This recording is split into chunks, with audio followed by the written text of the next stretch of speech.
I see questions about whether or not you can hear audio. You probably couldn't hear audio because we were going to start at about 10:02. Sushant, are you in here? Yes, Mike, I'm all set. You ready to get started? Absolutely. Cool. Are you going to introduce it? I think you should go right ahead. Oh, awesome. Okay, well, I'm super excited to be here. We're going to do a presentation today with a joint presentation between VWO and SpyFu about running smarter retargeting campaigns from ad copy to landing page. You can reach out to us on Twitter. Use the hashtag VWO webinar in your tweets, and you can tweet directly at either me or Sushant. Again, I'm Mike Roberts. I'm the founder and CEO of SpyFu, and you can tweet to me at SpyFu or at Mr. Spy, MRSPY. I don't have that on there, but that's my personal. The at SpyFu is sort of our our public one. Sushant, you want to introduce yourself? Well, yes, thank you, Mike. Hello, everyone. I'm Sushant Sharma, and like my profile says, I'm a conversion optimization enthusiast. At VWO, I handle all the channel and co-marketing activities. In the past, I've driven content and email marketing campaigns for e-commerce clients. I have great interest in Google Analytics and Google AdWords. In fact, it might not be stretching our imagination to say that I'm actually fanatical about conversion rates. I get a sense of instant gratification when I see highly converting landing pages. But that's about me for now. I'm gonna talk to you like after Mike has presented his content, and yeah, lots of awesome things to look forward to. Over to you, Mike. I have got to say that I am a fanatic of VWO and Visual Website Optimizer and CRO in general. I don't actually know how we came together. I think that you may have reached out to us, but honestly, VWO is one of my favorite personal tools. I've honestly made millions of dollars using VWO. Honestly, probably one of my favorite products of all time. I love it. Thank you so much I'll get for that. started. SpyFu, yeah, you know what, honestly, completely honest plug. I love it. I love the product. This is the company I founded, SpyFu.com.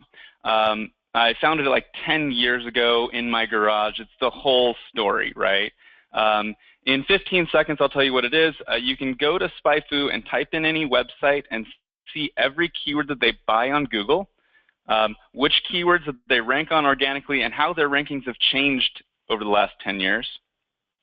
You can also see every ad variation they've ever run and how they've evolved it over time. Now remember that last sentence. It's very important because oftentimes what I talk about is kind of the messages that work best for us, right? Which is download your competitors' keywords, #1 free keyword tool. These are our messages. They work for us. When I talk in webinars, when we basically do our messaging, we put this foot forward, and it's not necessarily this is the absolute most powerful thing, but this is the thing that sells, right? The reason that those messages, download your competitors' keywords, #1 free keyword tool, the reason those things work for us is, well, they're true, but they convert impressions into clicks and visitors into buyers, right? That's what CRO is all about. It's what ad optimization is all about. So what I'm going to talk to you today about is not like keyword research, which is kind of my core message.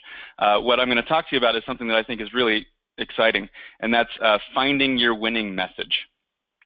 And there's a whole bunch of sort of buzzwords or kind of jargon, unique selling propositions, value-added differentiators, your sort of feature benefits, advantages, analysis, offers, call to actions. I don't know. I get caught up in these things, and I don't necessarily know exactly what the right buzzword to use is.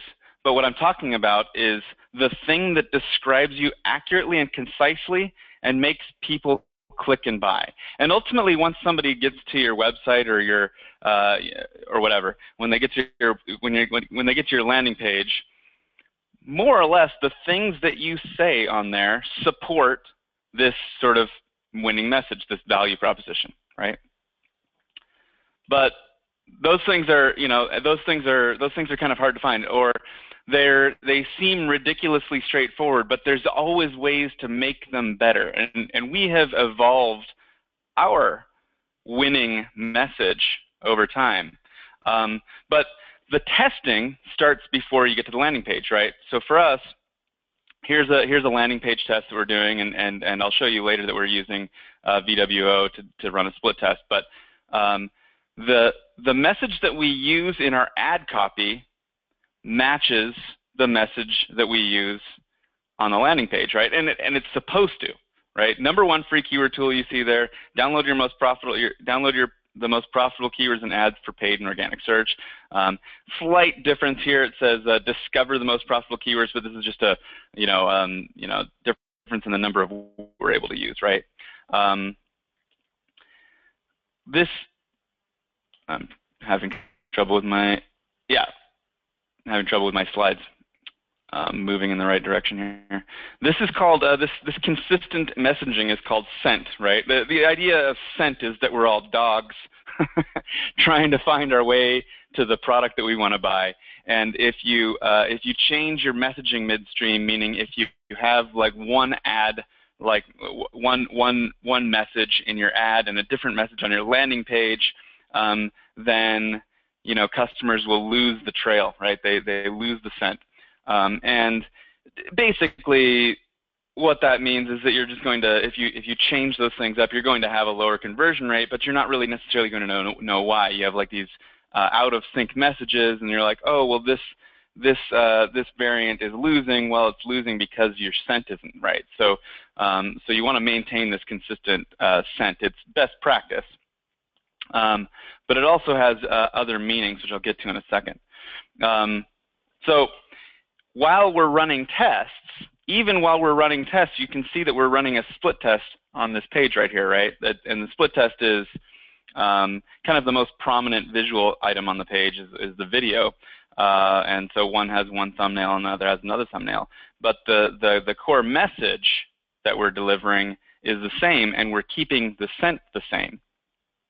Of course, we don't necessarily always do this perfectly, and not all people are following best practices, but really good advertisers and really good marketers are doing this way, right?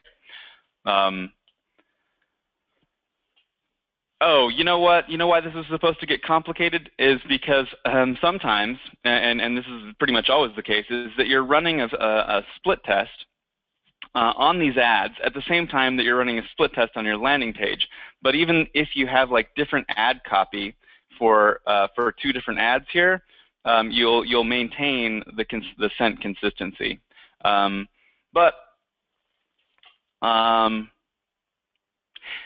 This is like sort of like oh man, I'm running a split test on top of a split test. My mind is going to explode. The complexity here is not actually that important. What's important is that the core messages that you're testing on your landing pages and in your website eventually are also in your AdWords, right? The core message that will deliver you landing page nirvana also works in AdWords, and it turns out it's also there. And the thing is that these things, if done right, are working together. They go hand in glove. This is actually not a broken slide. This is a screenshot of that original slide where I said, hey, you should remember this last line, because it turns out that we've been collecting every ad variation ever run by like anybody for the last 10 years, right? So the entire history of your competitors, the entire history of anybody in your space is actually, the entire AdWords campaign history is out there.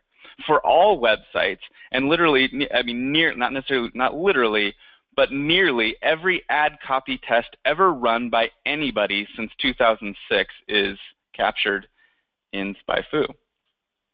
So just as an example, let's take Groupon.com, right? Most people know of Groupon. We've actually been collecting this data for 4 years longer than they've been a company.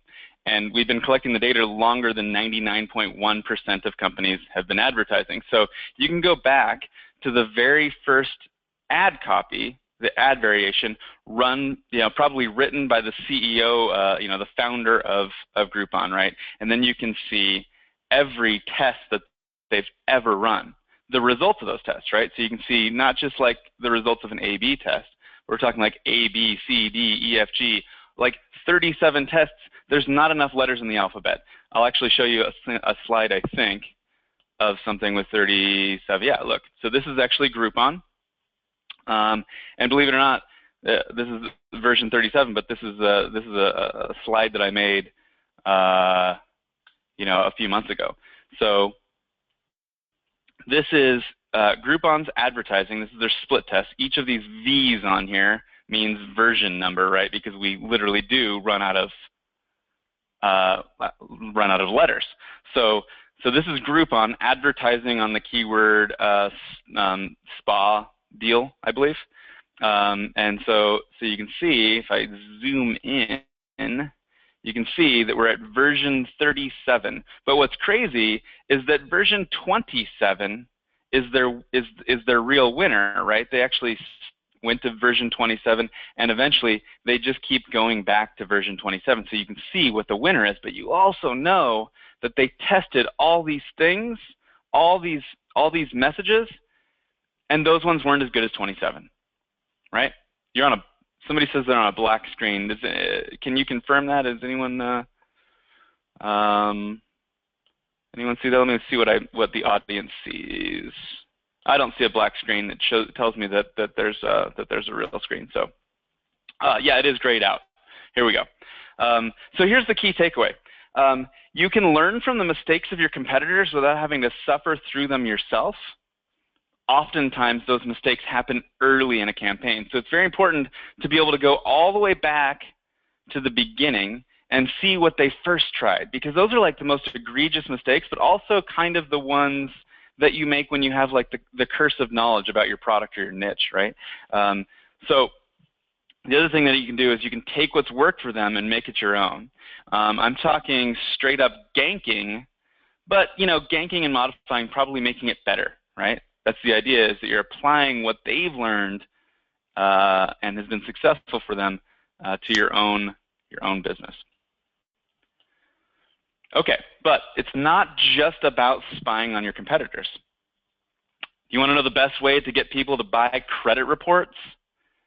Here's 879 split tests of everybody that's ever tried it. That's 879 different ad copy tests. It's not like an individual thing. I'm talking about that. If you add up the number of version numbers in here, that's how many people have tried different messages, right? So you can figure out which ones really suck, and you can figure out which ones are going to be winners for you. Or, maybe you already have a winner, but let's see if we can invalidate or give you ideas for your next tests. Your winning message is out there, and it may have been tried by somebody else. It may be that somebody else has already tried your current winner, right?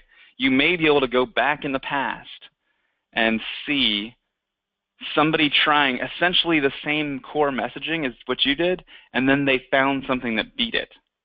That is the promise.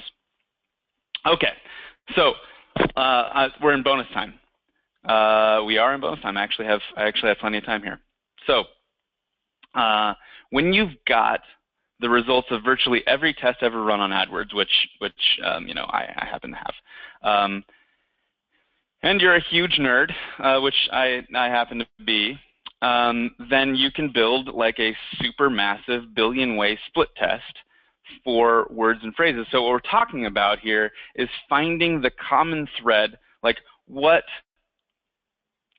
what inside these ads, which phrases beat other phrases. Let me give you an example. Sushant, I think that this is the participation part. Are you ready? I'm ready. All right, warm up. Okay. Which of these two phrases, free shipping, free overnight shipping, should get more clicks? Well, definitely more. Well, definitely free overnight shipping. Right? Because clearly it's better, right? But the thing is that this is not like you are correct, and our data proves that you are correct, and we're not talking about a small amount of data. Man, my slides are just like not super awesome.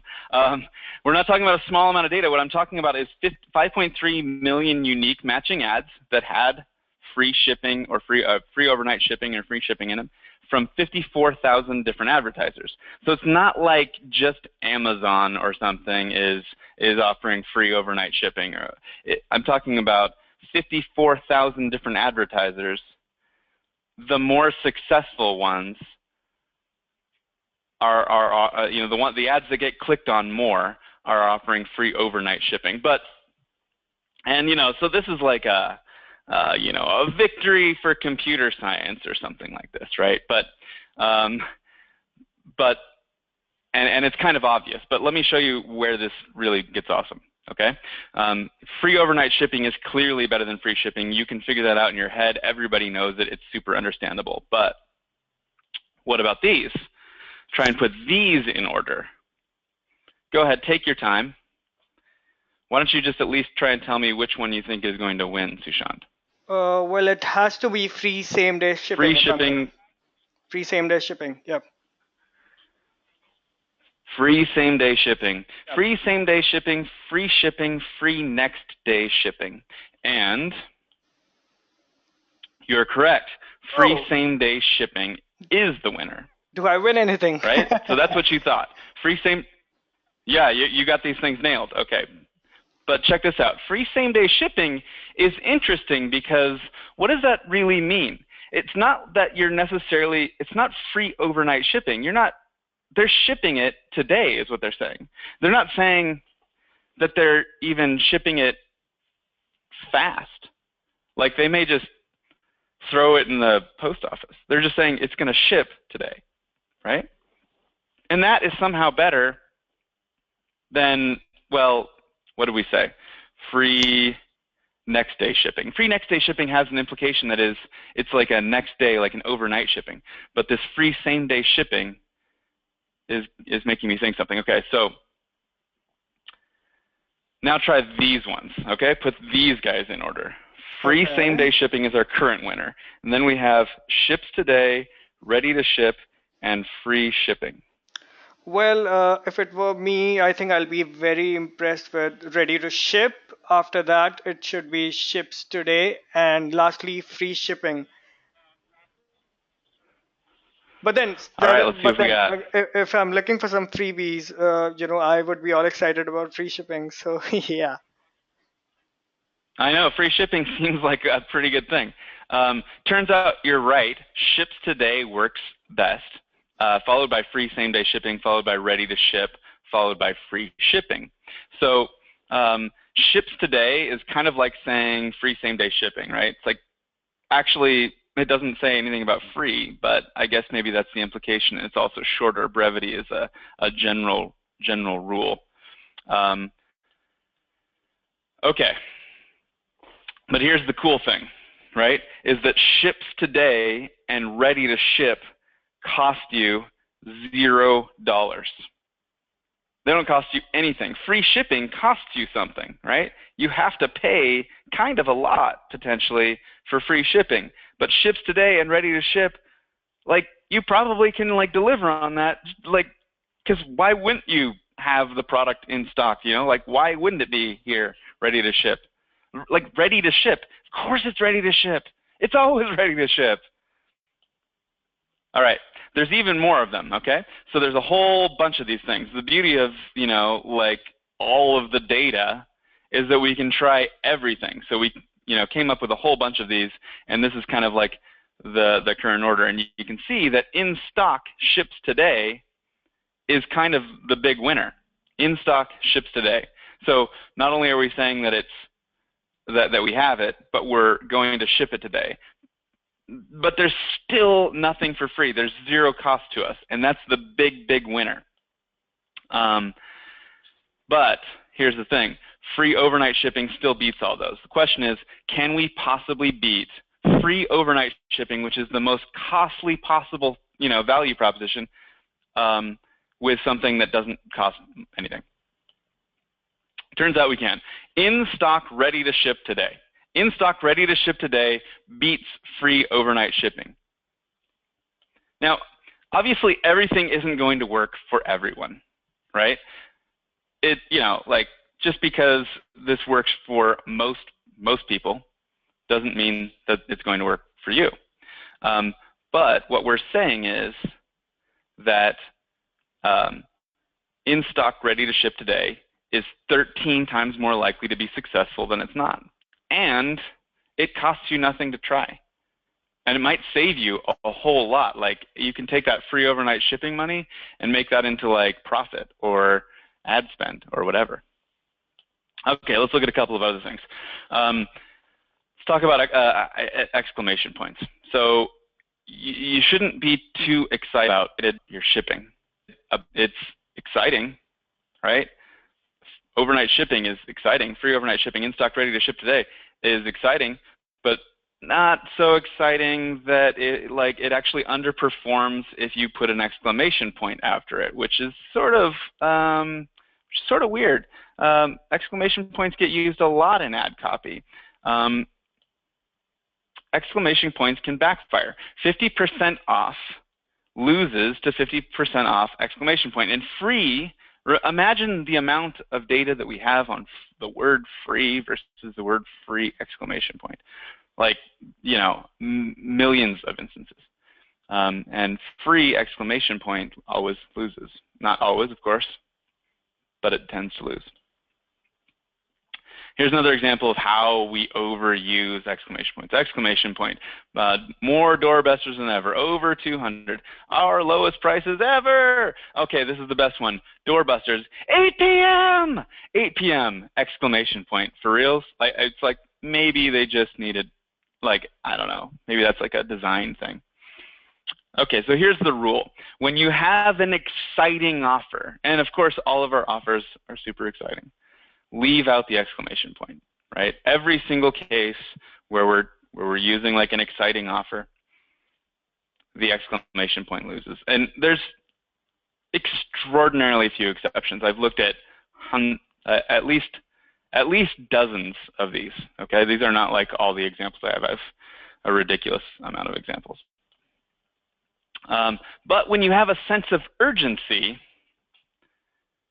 use the exclamation point. So act now, end soon, limited time, don't miss out, don't wait, call today, while supplies last, and hurry. All those benefit from the exclamation point. Okay, so here it is, right? Like here's like the, I don't know, tweet this or something, I don't know, a special offer period, right? Because we don't want to put exclamations after it, and urgent, exclamation points. Okay, so when you want to create urgency, you have a couple of options. You can limit time, or you can limit supply. And it turns out that creating urgency with time generally beats creating urgency with supplies. So let me give you an example. If you have the choice, of course, time is more effective than quantity. Shorter specific deadlines win in general. So shorter, today beats by tomorrow. By tomorrow beats this week only. This week only beats this weekend only. So shorter, shorter specific deadlines. But if you use vagueness, you can get people to put sort of like pressure on themselves, right? It's not like you're giving them an actual deadline. You're just being like, you need to hurry up, because it won't last before it's too late for a limited time only. The exclamation points are awesome in this case. So Sushant, you ready? Which of these should win? Two hypothetical ad copies that don't really exist in the real world. But we have some rules. You should be able to figure this out. All right. Did you choose this one? Oh, absolutely. I mean, that is what that's I'm the right going one. for. Yep. Yeah. So, right, like each of these little highlighted areas, your exclamation, your offer doesn't need an exclamation point. In stock, ready to ship today beats whatever the other one was. I can't see it on my screen because something's hiding it. Beats free shipping. Won't last is better than while supplies last, etc. So there's a few ways to find and improve your message. I feel like this is like sort of game change. Like when you can improve that core message, it's like you end up improving like your revenue, like your top line and your bottom line, because it doesn't really. Sometimes it can save you money, right? Where we're changing, our offer for free overnight shipping to just that it's in stock. This sort of core message is worth the research, is worth diving into and figuring out, can you improve what you're doing. So I hope that this makes you rich and happy. And speaking of meta, this is actually as we were organizing our this webinar, we were doing it via Skype, and I was actually hit by a SpyFu retargeting ad inside of Skype. So while talking to Sushant, so I was like, oh, that's just I gotta make a screenshot of this. So Sushant, I'll turn over the controls to you. Well, thank you so much, Mike, for those brilliant insights. I think our users would have a lot to gain from the value that you provided. Now that you've told all our viewers all about all there is to know about retargeting ads, I'm gonna focus on the landing page part of the story. So yeah, I mean, let's just start. I'm having a hard time. Mm, yep. So, to all our viewers, here's what I'm going to talk about. Uh, Yep. Let's just get started on this. So I'm going to start with what exactly is it that happens after the user has reached your landing page, from a retargeted ad. So let's just say Mike created this awesome retargeting ad for you, and which converted really well. And then you have tons of traffic coming back to your retargeting landing page. But again, what happens after that? I'm also going to tell you about post-click onboarding, which I'm sure not a lot of you would know about, especially since I came up with this term like a few weeks back. Moving on, we are going to discuss the exact difference that there is when you're creating, your average normal landing pages and when you're doing the same for specifically for a retargeting campaign. Also, part of our talk would be how do we research user data to personalize landing page content when remarketing or when creating focused targeted retargeting campaigns. Again, a major pain point for most marketers is also to distinguish between retargeting customers versus retargeting lost opportunities, and that is again something that we will be weighing in. We are also going to talk about using lead magnets for different funnel stages and the on-page tactics that you can use to gather user intel and maintain user engagement. Moving on, let's just start with some numbers to give you some kind of a perspective as to why retargeting as a concept, as a marketing practice, is so important. As you can clearly see, in terms of the average lift in search activity, retargeting campaigns themselves account for the highest lift in trademark search behavior. So, if you were running a trademark campaign, a retargeting campaign for your brand, uh, you could actually see a huge spike in trademark search behavior. That means people actually looking for your brand, searching it for it online by a massive 1046%. What's also noteworthy is about 30% of consumers have a positive or even a more positive reaction when they see retargeted ads. and only a measly 11% is the percentage of users who are not really excited when they see a retargeted ad. Also, about 20% of marketers now actually allocate special budgets, dedicated budgets to retargeting. And the website visitors who are retargeted with display ads, they actually are 70% more likely to convert. Lastly, about 46% of search engine marketing professionals believe that retargeting is the most underused online marketing technology. All these stats have been presented courtesy CMO.com, excellent website. You should check it out once. Moving on. Well, yeah.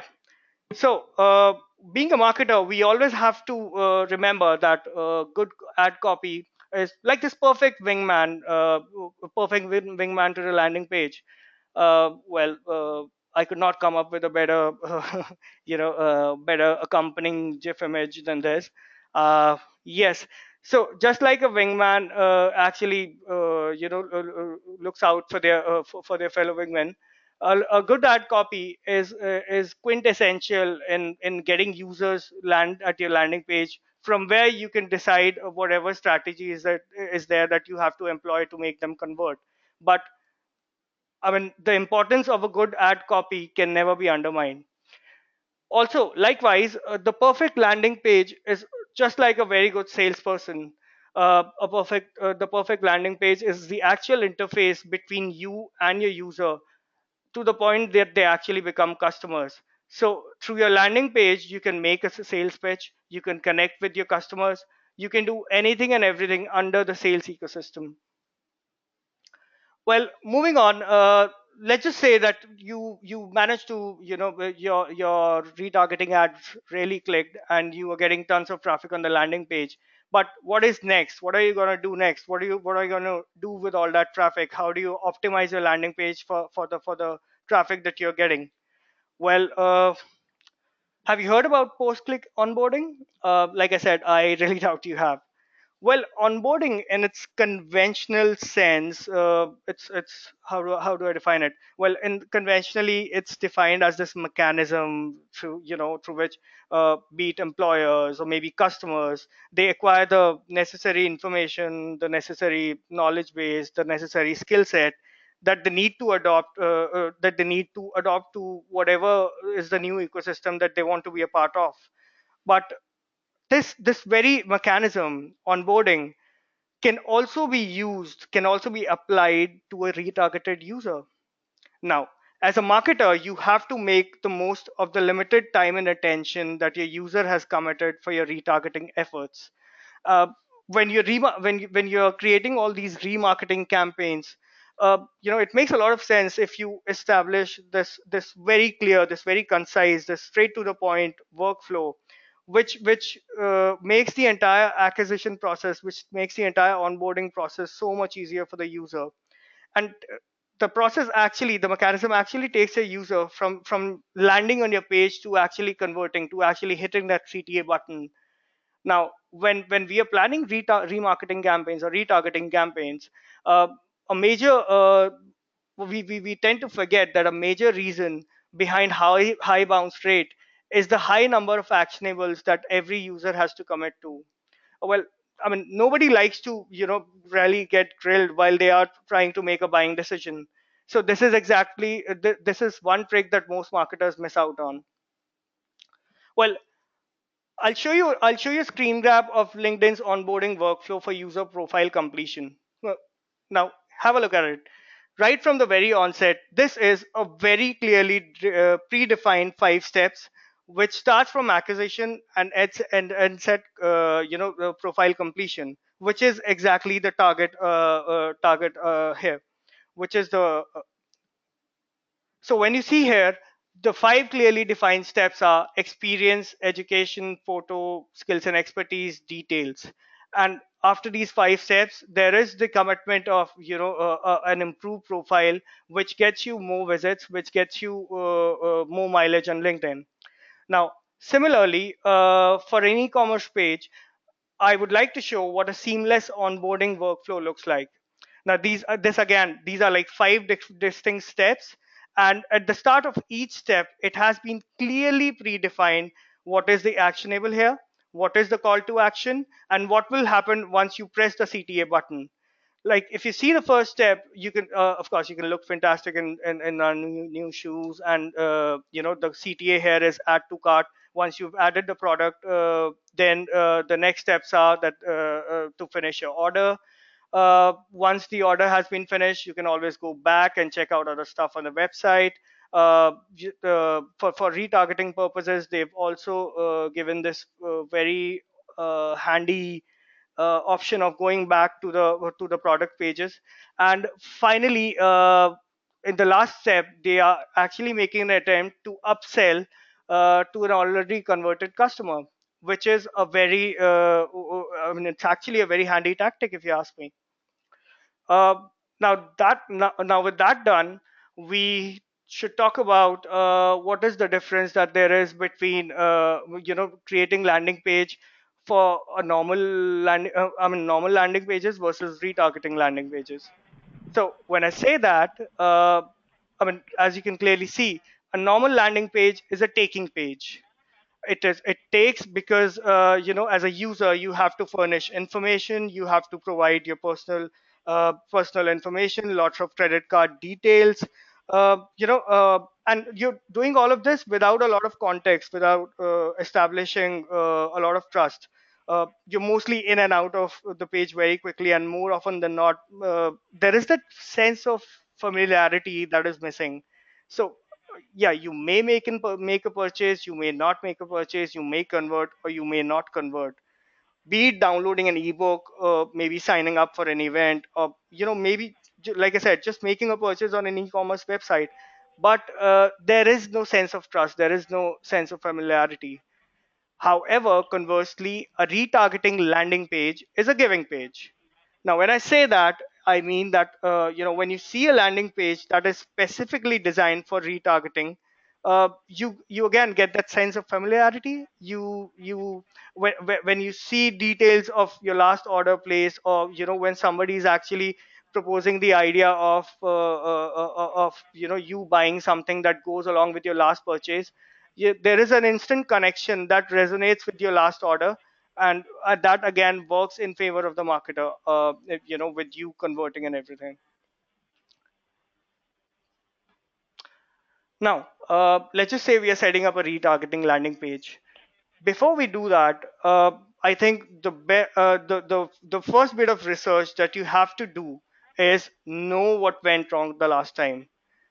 Surely, I mean, I'm very sure that there would have been factors that contributed to your previous landing pages not converting as much. But it makes a lot of sense if you have a decent idea. In fact, I would go on to the extent of saying, if you actually have data backed research that actually reasons why your landing pages could not convert as much as they should have in the first attempt itself. I think going forward, when you're creating a landing page, you would have a lot of intel, a lot of research to formulate hypotheses that would really work to your favor when getting retargeted users back on your website. Uh, well, while questioning factors that may not have worked for you the last time around, you could ask yourself questions like, was CTA actionable enough? uh, was the landing page copy too vague? Maybe the design wasn't really appealing. uh, in fact, apart from these questions, there might be several other factors that you may have to test in and out day after day before you actually formulate a hypothesis that lets you that lets you get winning results. Now, having said that, let's move on to what is it that you should do differently this time.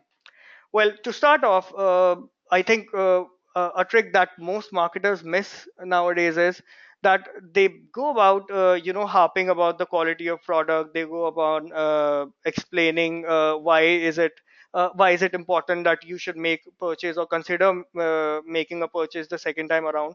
But the thing that most marketers miss is that they don't establish value. When I say value, it can be in terms of the product that you are supposed to purchase, the ebook that you're supposed to download, or maybe an event, maybe the event that you're supposed to sign up for.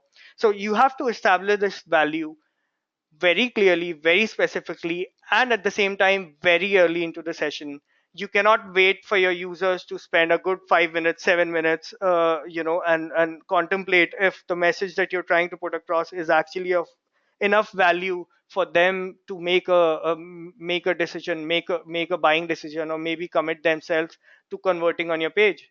So for that to happen, for your users to feel confident about the pitch that you're making, you have to propose what is the biggest value proposition of your page, your product, your idea, your business, as soon as the user reaches your landing page. Now, like I said, this is exactly how you create a cognitive bias in the minds of your user.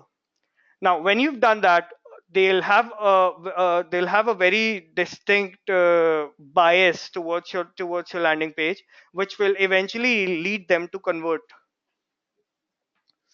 uh, we'll now discuss how do you distinguish, when creating retargeting landing page, how do you distinguish between customers versus lost opportunities? Well, to start with, I think it's very easy to retarget customers. I think since they've been on your website before, they've already made a purchase, they've already shown a sense of trust in your value proposition. I think doing that all over again should not be a concern, especially since they made a purchase the first time around. Uh, well, when you're targeting, let's see how does a retargeting landing page for a customer look. Well, I can show you the layout. Here it is. Uh, the header is the usual. After the header, there's the thank you section, where you start off, with a note of thanks for the time and the efforts, the resources that your users invested in in their previous interactions with your landing page. So the first time around, in the first time that they converted, you have to give them a word of thanks for that. I mean, it's really nice. It's really nice when you do that. After that, you start off with a short paragraph, which exactly is when you make the pitch. The all important pitch. So you start with a very friendly. It could be anything like, hey, I saw you downloaded our ebook on retargeting campaigns. Would you also like to check out this awesome free webinar that Mike and Sushant are presenting? uh, the webinar is free and you could give out other details, etc. So when you do that, because because they have already given you their word of trust when they converted on your landing page the last time around, even in this post conversion landing page, as I would like to call it, even on this page, uh, chances are very high that they would have no objections or no apprehensions whatsoever in converting once again. Now, underneath the short paragraph, you could also add a video. Now, a video can be a quick message to the user.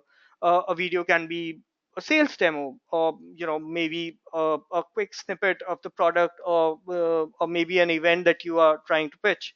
So a video goes along a long way in actually telling useful bits of information, and you can really use this message to strike that the feeling of familiarity that I was talking about. Yeah, you could do that with the video as well. Now, on the right side, you see the entry form, which is ended with a CTA button. Now, this remains as important as it was the first time around.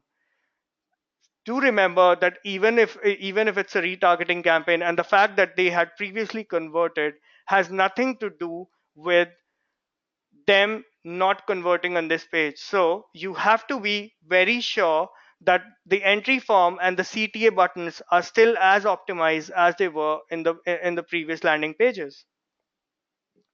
Now, moving on, we will share. Let's just look at these points, which are, true, as useful as the last points we made. Now, when creating landing pages for customers, you have to create separate post-conversion landing pages for your customers. The layout for which I just showed you. Now, like I said, you also have to thank them for their previous engagement with your website. Again, this is one thing that most marketers tend to forget. Now, when creating retargeting campaigns for your customers, do not overdo it. Do not do not come target them aggressively. Do not go running after their lives. Do not show them ads everywhere they go online. You have to deploy, I mean, the frequency of the campaign should be set low, just so your customers don't get the feeling that they are being spammed spammed from your site. They're seeing ads everywhere. And most importantly, do not chase away your customers with aggressive retargeting. They see it as spamming, and next thing they would actually unsubscribe you. And they would stop receiving all your promotional content, and they would start transacting with your product or with your website altogether, and you don't want that. uh, Hey Sushant, I have a lesson learned on that too. We actually found that we needed on our retargeting campaigns that we needed to like exclude YouTube because because people were like, why are your ads showing up over the top of my kitten videos? And that was like literally like people getting kind of angry about us retargeting their kitten videos. So just yeah, just a yeah, lesson learned yeah. from the trenches. In fact, I distinctly remember in one of the campaigns that we had run, we had wrongly, included some snippets from a different tool. And while we were trying to connect that ad with our landing page copy, we realized that the bounce rate was extremely high, just because the message was mismatched, and just because we were not furnishing the right information in the ad copy itself. So yeah, that is something that that is one trick that most marketers make.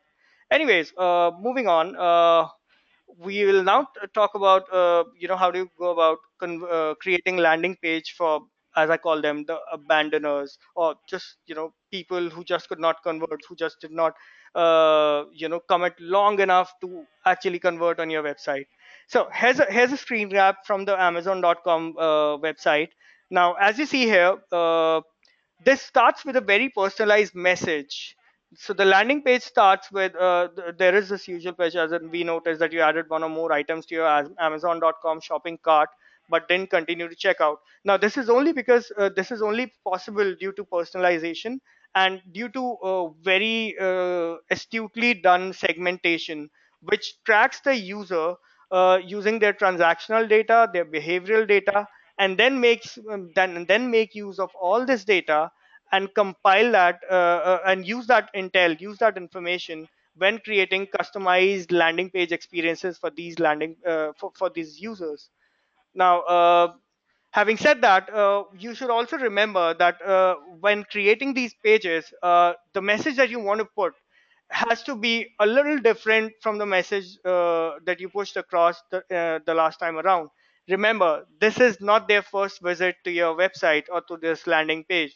They have context, they know who you are, they know what you're trying to pitch. So you have to be really clever about that. You have to tweak your pitch in a way that it looks really personalized to them.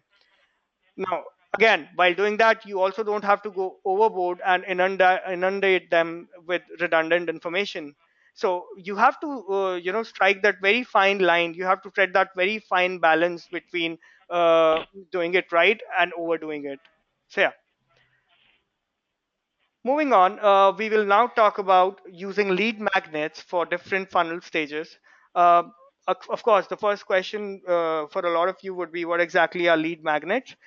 We will come to that, but before that, have a look at this. Now, you see these very plain lead gen forms, and I mean, after users have filled out these forms, you can never actually gauge as to what level of the funnel, what level of the sales funnel should you place those leads on. Should they be in the top of the funnel, where you get more generic users who are not very serious about your tool, who are not very serious about your product, who will need a lot of hand holding? Or do you place them at the bottom of the funnel, which is exclusively meant for advanced users, or users who have shown a lot of interest in your pitch? Now, that is exactly where lead magnets differ. Your lead magnets can attract easily can exactly the kind of leads that that you want. Now, this can be done with content that caters to prospects from very specific conversion funnel stages. Now, before I move any further, I would like to explain what is it that what exactly are lead magnets. Now, a lead magnet can be any valuable resource. It can be anything. It can be an ebook, a white paper, a webinar recording, maybe a research report, free discount coupons, anything. Anything could be a lead magnet which provides great value to users. Now, this is an exchange for of some information that is handy to the to know you, the marketer. So maybe you are leveraging this content, to gain more email leads. Maybe you're leveraging the same content to garner more business leads. A lead magnet lets you do all that. Now, using the same lead magnets for different funnel stages can be a very tricky affair. You have to realize that in order to use these magnets, they have to be of they have to be of great value. They gotta have great content, and they have to like strike that instant connection. The copy should be written in such a way that it strikes an instant connection with users, so that they do not feel apprehensive about sharing their contact information or any other information that you want them to submit. Now, here is an example of using a lead magnet for different funnel stages. Now, the form that you see here, this is actually the form that we used for the Smart Stats ebook. Now, Smart Stats is this new Bayesian tool that VWO just developed, and we came out with this whole new ebook, which is of course an excellent resource. And this form here offered a Smart Stats ebook to every user who completed this form. Now, for users who sign up who want to sign up for the ebook, it's a given. It's very obvious that they want to learn very closely about how EWO works, because smart stats in itself is not a it's not a very generic topic. It's selectively meant for advanced users. So anytime and every time when someone fills out this form, we get this idea that, all right, here's someone who's actually very serious about trying out VWO and smart stats in particular. So this particular user has to be a part of, maybe the middle of the funnel level, or maybe the bottom of the funnel level, and has to be nurtured accordingly. The nurturing for bottom up, I mean, as is well known, the nurturing process for people in the top of the funnel cannot be same as that for people in the bottom of the funnel. So yeah, there you go. That's how you use lead magnets for funnel optimization. Now, besides this, there are several on-page tactics that you can use to gather intel, and you can gain user intel. You can maintain user engagement. You can do lots of things with these tools and these strategies that I'm just going to propose. First of which is form analysis and optimization for retargeted users. Well, as you can see, I think it's already common knowledge that none of us like filling longish forms. In fact, I don't like filling even short forms. So when you as a marketer are putting together a form that goes on the landing page, and you want people to submit their details, or fill out that form, you have to realize that it is given a choice, they would actually not fill a form and get away with it. They don't like filling forms when they're filing taxes. Not They don't like filling forms when they even if it's a Super Bowl. And also especially when they have to actually shell out money and make a purchase on your landing page. That's probably the time when they want to fill out your online forms the least. uh, well, this is exactly where web form optimization comes in. Now, web form optimization as a concept, it involves minimizing from form friction. Form friction is when the data that is asked in your forms is so exhaustive that you as a user often feel like not filling it all together, and you just drop off, you bounce off the page, and you remain a prospect for the marketer. And yeah, so form friction causes all that. And web form optimization actually makes forms more intuitive, which again is what happens when you are enabling progressive profiling on your forms. Maybe progressive profiling is, when you return to a web page and you have filled out some information before, you don't need to fill in the same information again and again. So every time there is a new information checkpoint, the form itself ensures that you don't have to fill in information that is either repetitive or redundant. Well, I'll just show you how you do that. Well, the first step, to optimizing your web forms is to use intelligent forms. Now, as I was telling you about progressive profiling, uh, you have to hide form fields that users have already filled, because it's not a very pleasant user experience if they have to fill out the same details, the same form fields every time they visit, your landing page. Now, this is exactly where smart forms come in very handy. Now, smart forms use a certain conditional logic, through which they show customized forms to users based on their previous transaction with the same form. So let's just say, I have to fill out this form for an ebook that I wish to download. If I've already shared my name and my email address before, and now they want to know what is the average monthly, what is the average monthly traffic to my website, I would not have to enter my name once again. I would not have to enter my email once again. The only new bit of information that they need that they need from me, and the information that I need to fill in, is what is the average monthly visitor count to my website, and that's how you use intelligent forms. Well, another tactic that you could use is you could use contest forms. Now, there was this very elaborate form conversion report in 2015, which was published by FormStack, which came out with a whole series of findings. The most noteworthy of which was that people actually, love a chance to win, which is again very universal. Now, when you use contest forms, they're actually a great way to capture new leads and engage with your audience at the same time. If you happen to look at the screen grab that I've just shared, you would see that event registration, order and payment, contact, survey, donation, all these form types, they range in their conversion rates, but contest is the one form type that guarantees high conversion rates. In 2014 it was 28%, in 2015 it was 35%, which are excellent numbers for an online web form. I mean, you set up a form like that anywhere and you get 35% conversions, your sales or your sales are going to skyrocket, is all I'm going to say. Now, the next tactic that you have to employ is you have to use as few form fields as possible. This is again a mistake that a lot of marketing executives make when they are creating web forms. They have this very uncanny habit of including a lot of form fields, and which will even consist of information, which will even consist of fields that are not relevant, that are redundant, that are not of great value, but they would still insist on using these form fields, and in the end they are adding no value and just contributing to drop off rates or high bounce rates. However, having said that, there is a certain caveat to this.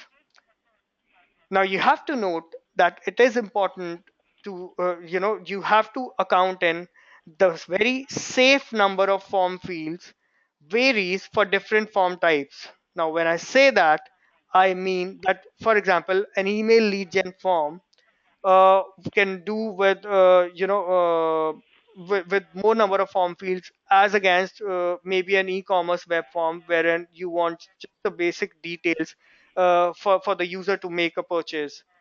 And like I always say in my webinars, there's only one way to find out what version or what variation of the web form work best for you, and that is if you keep A/B testing your forms. Now, in addition to all this, you could also offer rewards. I've just presented this example where Fashion News gave out 20% discounts, 20% discounts on each email sign up, and giving out all these discounts and freebies. I've actually seen this particular tactic exponentially shooting your form submission rates. In fact, back here at VWO, we did this experiment on our own where we offered a free ebook for our blog subscription form, and as expected, we found that the submission rates had increased by more than 170%. Yes, I mean, I'll see if I can give you the exact numbers. No, I don't have them with me right now. But yes, there was an increment of 170% in the conversion in the submission rates of our blog subscription form. Well, on-page surveys are another tactic that you could use to gather user feedback. Now, not only they help you uncover the intentions, motivations, and apprehensions of your users, uh, they also give you the necessary intel so that you could re-strategize and repurpose your landing pages, and so that the next time a first-time visitor comes to your landing page, they convert in the first attempt itself. Now, like I said, here's an example of an on-page survey. Uh, this is like a short pop-up that you can feature on any part of the landing page. Here it is on the right-hand bottom of the footer area, and you can ask specific questions and gather user intel using on-page surveys. Now, apart from form submissions and on-page surveys, the next biggest tactic, the next biggest tool that marketers have to their rescue are exit pop-ups. Uh, Normally, we've already treated exit pop-ups as, like I've mentioned, a final call for help, and most marketers employ exit pop-ups only when they have to keep visitors from leaving their page. Well, you don't have to be that marketer. What you have to understand is the difference between keeping users from leaving and making users stay. Now, similar as much as they would sound, there is a huge difference between the two. Now, when you offer something of great value to visitors, like I just mentioned, maybe a free discount, a free product demo, or maybe a product discount coupon, uh, what that does is it makes your customers, it makes your users stay, and they actually want to know more about you, your product, your page, and not just hang out, not just hang around. And with this, you don't have to worry about them leaving the page. You don't have to worry about your bounce rates, and you can actually concentrate towards making a sale. Now, this is an example of an old school but efficient exit pop-up. This is from Optimonk. Yes, the creative is very, like, just like that. Yes, the copy is very creative. They start with a very creative message. Over 80% of your site visitors do just that, etc., etc. But I'll show you something more interesting. Here is an exit pop-up from copy hackers email lead gen campaign. Now this is so cool. I mean, you see this. They've used this GIF image to actually direct you towards hitting on that yes button so that you may convert. Not only that, they did a one up on themselves, and for email lead gen, this is the next pop-up that they use. So in order to download that ebook, in order to avail that discount coupon, you have to enter your email address, and this is where it gets even more it gets even more visually aesthetic, visually appealing. So yeah, GIFs totally work when using exit pop-ups. Now, we finally come to how do you research user data to personalize landing page content. This is again very important, especially in terms of retargeting and remarketing campaigns that you can run. Now, as we all know that creating a landing page copy is quintessential, when planning your entire retargeting campaign. Now, these are some of the questions that you have to ask, when actually making a decision on what you have to write on. So there are several metrics like what visitors, what transactions, or what was the navigational pattern of visitor was like, what did they like, what did they not like, what all sections did they visit, when did they visit all these sections, where are they located geographically, how exactly is it that they chanced upon your website, and What was the purpose behind their visit to the website? What was their intent? Are you using the right tools for that? All these factors help you ascertain the exact intent, the exact behavior, the exact transaction that the exact interaction that the user had with your website the last time they were on your web page. Now, apart from this, the most important question that you have to ask yourself is who, which is again the new opportunity. Now, when I say that, I mean that using behavioral data, using demographic data, using transactional data, you can mix traditional analytics with all this data and come together with new insights and rethink your marketing and remarketing initiatives and strategize them to come up with a campaign that converts way better than your previous attempt. Needless to say, dynamic content is paramount for instant connect. Now, if you have to like strike an instant connection with the user that you're retargeting, you have to realize that dynamic content is actually what drives successful remarketing campaigns everywhere. Now, your users, they are a little greedy for your attention, so make sure you give them that gratification, you give them a sense of achievement, you give them a sense of fulfillment whenever they visit your website next. Especially in case of e-commerce verticals, personalized website content ensures high CTRs. Now, like I just mentioned, Amazon is the perfect example, as it features personalized homepages for its returning customers. uh, Amazon also has this distinct capability of segmenting its customers based on their interest, and then offering discounts and deals that are tailor made to suit those interests. So when creating landing pages, maybe you can follow Amazon. Maybe you can also use behavioral and transactional data to create a more personalized experience for your users. Now, we've come to the end of our presentation, and as part of my final words, I think the parting note that that I want to leave with is that in this race of conversion, retargeting is obviously not it's the war horse. It's something that takes its own sweet time. uh, it's the proverbial tortoise. Now, a good high selling website is one where every page is a landing page, is what I believe. Now, of late, I've seen this concept that earlier there used to be web pages and then there used to be landing pages. But from whatever I've seen lately, I see marketers employing this idea of optimizing each and every web page just like it was a landing page. And mind you, no ordinary landing page at that, because, well, let's face it, at the end of the day, you want every single page to convert. You want every action able to be completed. You want every button to be clicked. So for that, you have to treat every page on your website as a landing page and market or remarket or target it accordingly. uh, I think that's it from my side. I hope I was able to offer some, if not a lot, value to all our viewers.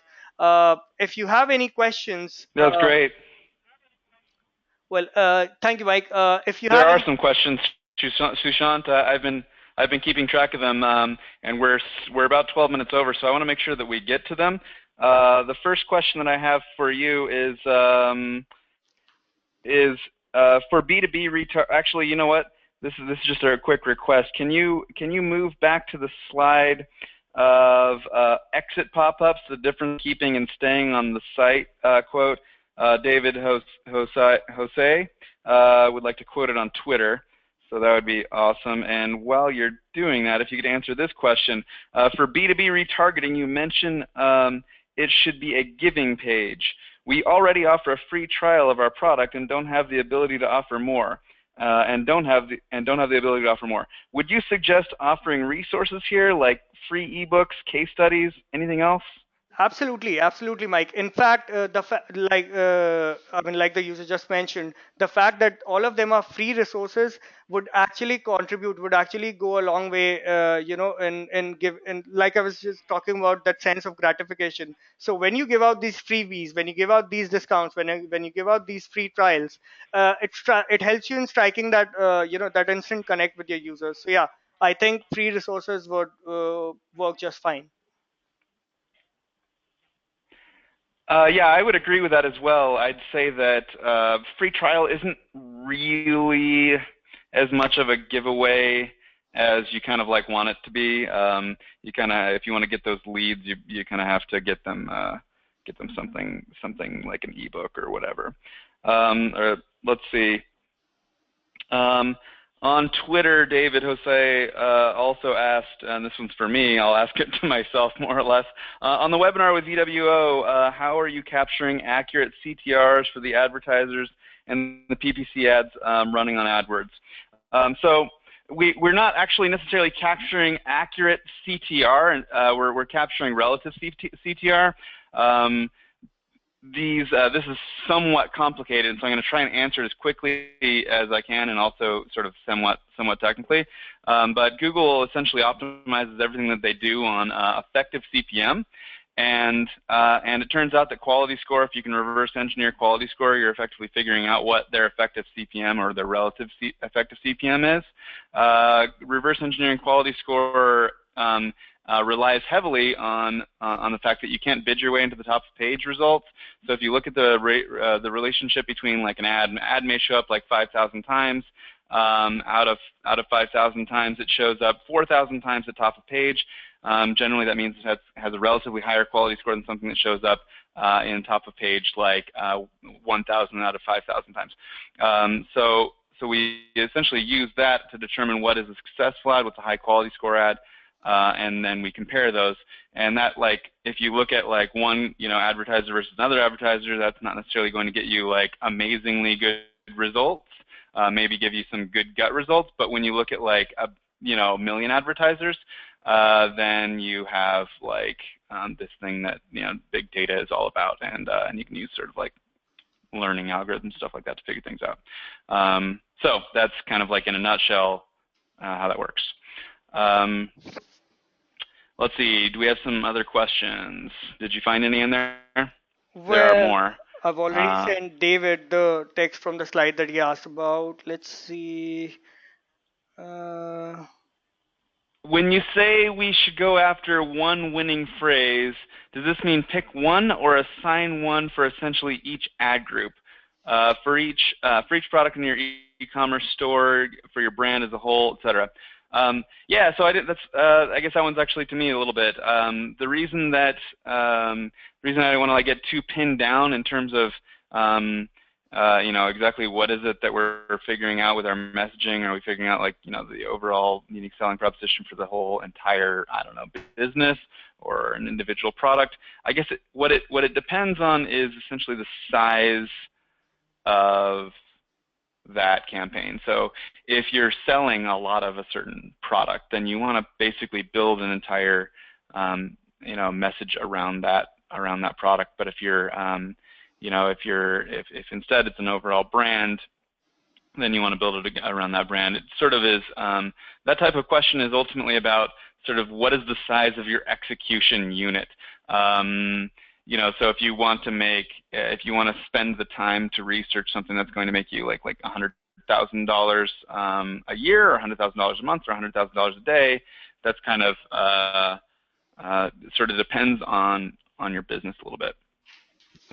And I think it applies to all of those options. This one should be for you. Should I go to the length of separating email lists collected from retargeting ads aimed at the top of the funnel versus bottom middle of the funnel? oh, wait, I'm just trying to look at that question. Should I go?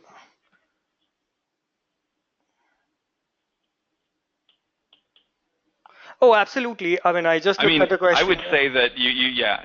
Yeah. So hi, Jake. Go ahead.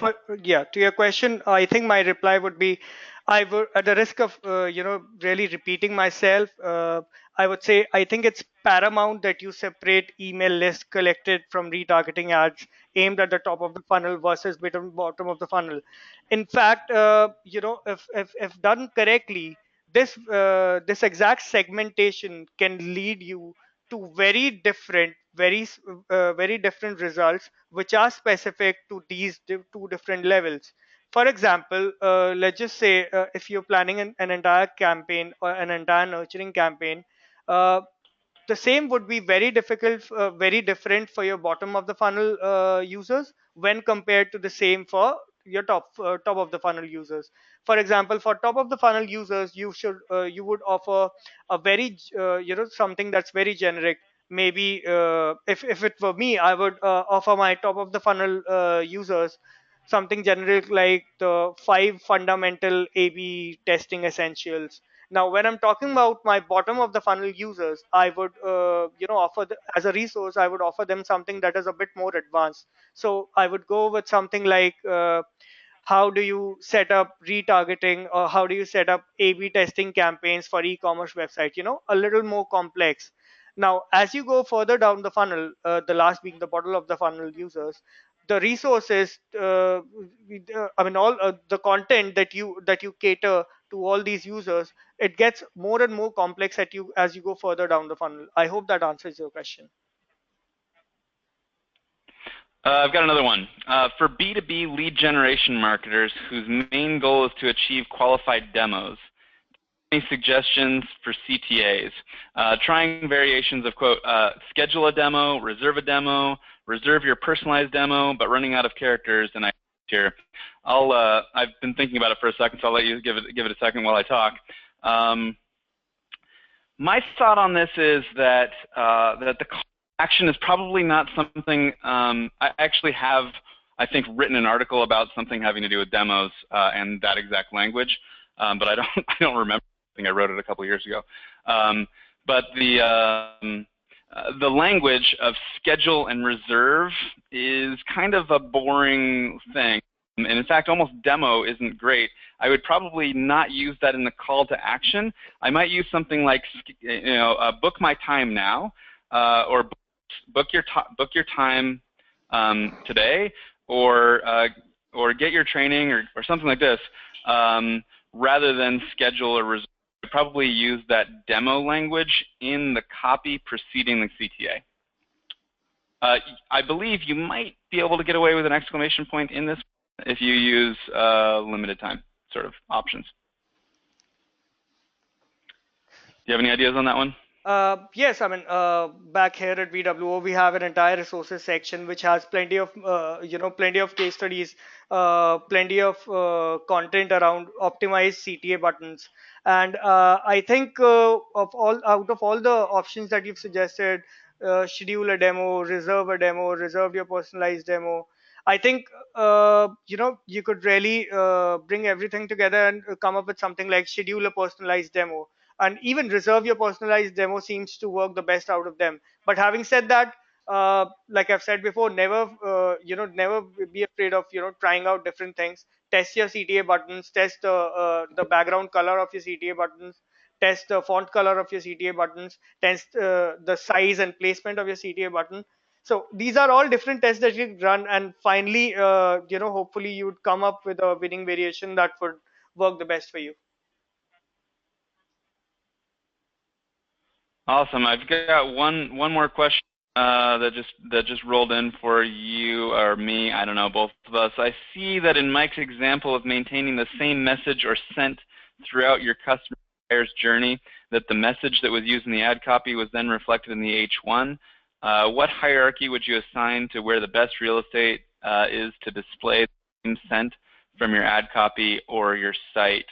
I don't know whether or not you have an exact right answer to that. Mine would be that you want it to be like from like a tag perspective. I don't know what that should be. Headlines probably pretty good. Headlines matching seems like a smart choice, just roughly speaking. But in general, it doesn't have to be the headline. It just needs to be like one of the first two things that you see on the page. Like it's sort of like where your eye goes. Uh, That would be my yeah, like if I were to create a mental algorithm for it. yeah, the headlines have definitely got a match. And apart from the headlines, just like you pointed out, the first two elements have to match. So ideally, if there is an image that accompanies your landing your ad copy, that should be placed right at the top of the landing page, just so the message and the conversation momentum, as Ollie Gardner calls it. So just so we can maintain the same conversational momentum, I think it's very important that the first two elements are common in the ad copy and on the landing page, which more often than not are the headlines and the accompanying image. So if you've got that consistent on both both the ad copy and the landing page, I think half your work is already done.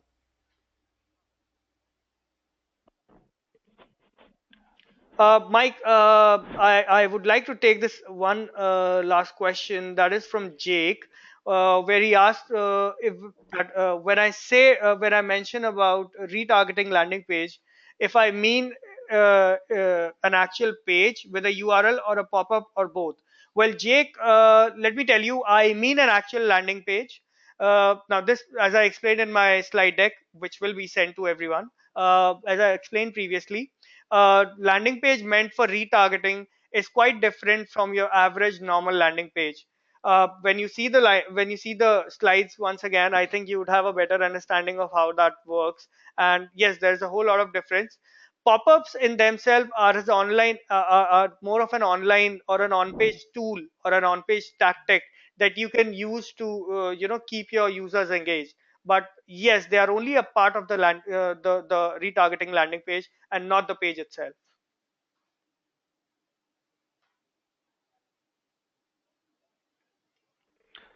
Great. I don't know whether or not your audio broke up just for me or whether that was for everyone. But in any case, that seemed like it was the last question. We're about, I don't know, 25 minutes 25 minutes overtime anyway. Um, uh, Sushant, thank you for the invitation. I had a great time. Thank you It's a so much, very Mike.